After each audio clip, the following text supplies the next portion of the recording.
अब ऐसी खबर जो हिला कर रख देगी। ब्रेकिंग न्यूज इस वक्त की मिलती हुई एक बयान सामने आया। इस वक्त दुनिया शॉक में है, हैरान है।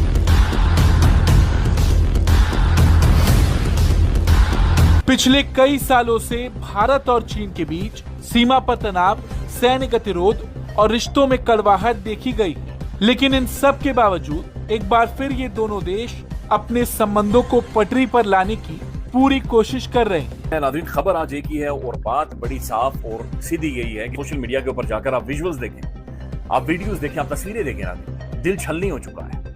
यकीन माने नाज़रीन, बड़ा मुश्किल है, ये विजुअल्स देखना ही बहुत ज्यादा मुश्किल है। पाकिस्तान का प्राइम टेलीविजन इसे रिपोर्ट नहीं कर रहा, पाकिस्तान का मीडिया नाज़रीन कोई समझ नहीं आ रही कि कौन सी भंग पी हुई है, कौन सी सिंगाड़ी। और इसी कड़ी में एक बार फिर नई दिल्ली में राष्ट्रीय सुरक्षा सलाहकार अजीत डोभाल और चीन के विदेश मंत्री वांग यी की मुलाकात।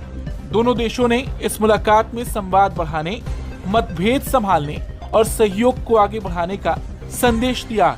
शी जिनपिंग भारत आ रहे हैं और उन्होंने भारत में आने से पहले एक बहुत बड़ा गिफ्ट भारत को दे दिया। समिट को होस्ट करने जा रहे हैं आप लोग, कितना इम्पोर्टेंट है ये समिट आपके लिए? और BRICS as an alternative world order एक बहुत इम्पोर्टेंट फोरम है। ऑल्दो ब्रिक्स का भी कोई कॉन्स्टिट्यूशनल डॉक्यूमेंट नहीं है, it is still voluntary association of certain countries led by India, Russia, Brazil, China और साउथ अफ्रीका। इस बैठक के तुरंत बाद दोनों देशों ने ये स्वीकार किया कि भारत और चीन एक दूसरे के कॉम्पिटिटर्स या दुश्मन नहीं बल्कि पार्टनर थे, और चीन की ओर से बकायदा एक रीड आउट भी जारी किया गया।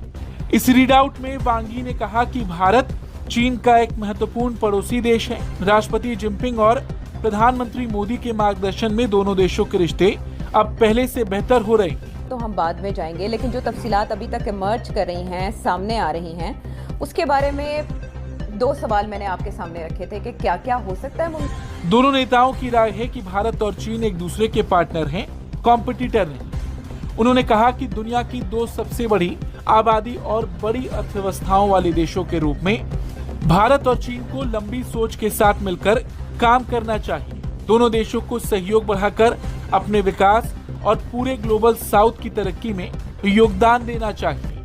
जो आप समझते हैं कि इससे पाकिस्तान को कोई घबराने की बात है कि क्योंकि ईरान के जो हैं अथॉरिटीज वो भी वहां पे पहुंची हुई हैं, इंडिया में क्या माने रखता है आपके ख्याल में? देखिए, सिर्फ ईरान के नहीं, इथियोपिया के, रशिया के, और रशिया के तो obviously it's a part of this, Saudi Arabia के,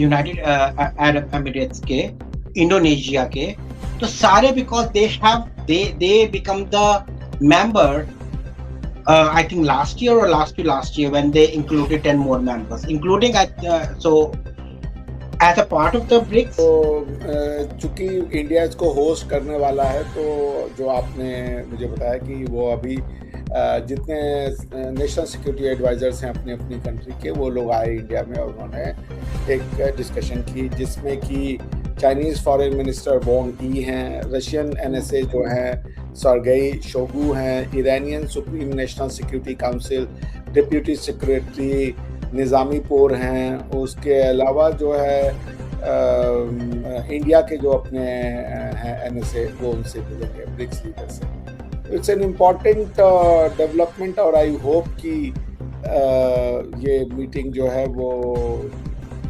सक्सेसफुल मीटिंग हो और दोनों देश सारे मिलकर के एक सक्सेसफुल ब्रिक्स कन्वेंशन को वो दे, जिसे कह लीजिए इम्पेटस दे।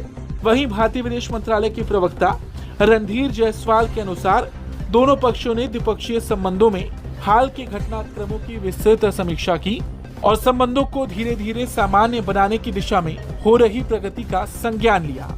विदेश मंत्रालय ने डोभाल वांग के बीच हुई इस चर्चा को रचनात्मक और दूरदर्शी करार दिया है। आपको बता दें, 2020 में गलवान घाटी की घटना के बाद भारत और चीन के रिश्तों में काफी तनाव आ गया था। सीमा पर दोनों देशों की सेनाएं लंबे समय तक आमने सामने डटी रही, लेकिन पिछले करीब एक साल में दोनों देशों ने रिश्तों को सामान्य बनाने और तनाव कम करने की दिशा में भारत कदम उठाए। एक ग्लोबल मैन्युफैक्चरिंग हब वो बनना चाहता है। मोदी जी ने make in India and make for the world का एक नारा दिया हुआ है। हम चाहते हैं कि भारत में हम इलेक्ट्रिक व्हीकल्स बनाएं, हम डोमिनेट करें फार्मास्यूटिकल की मार्केट को। लेकिन उसके पीछे एक ब्रूटल रियलिटी है जो भारत की गवर्नमेंट समझती है। भारत की गवर्नमेंट को मालूम है कि अगर आपको मैन्युफैक्चरिंग हब बनना है दुनिया का, you can not do that without China today. आप ग्लोबल सप्लाई चेन्स को देखें।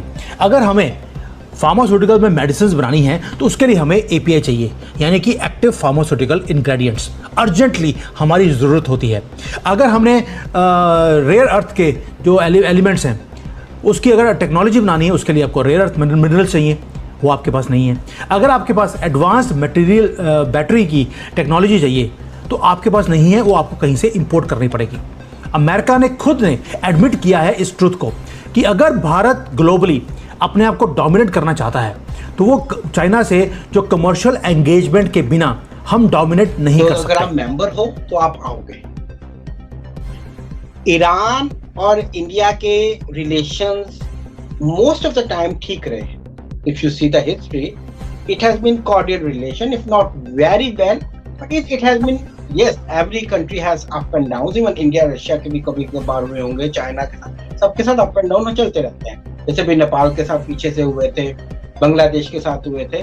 बट ओवरऑल अगर आप देखो तो जियोपॉलिटिक्स में देखा जाता है कि भी ओवरऑल कैसा रहा। Overall the relation between India and Iran was very important. BRICS की इसलिए बढ़ जाती है, आप देख रहे हैं जो मिडिल ईस्ट में भी हो रहा है। बहुत बहुत धन्यवाद आपका अरिहंत जी।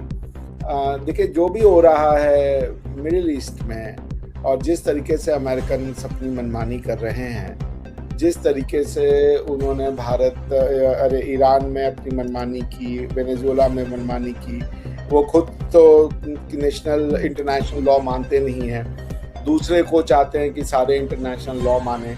इसको देखते हुए एक अल्टरनेटिव वर्ल्ड ऑर्डर की बहुत ज़रूरी है।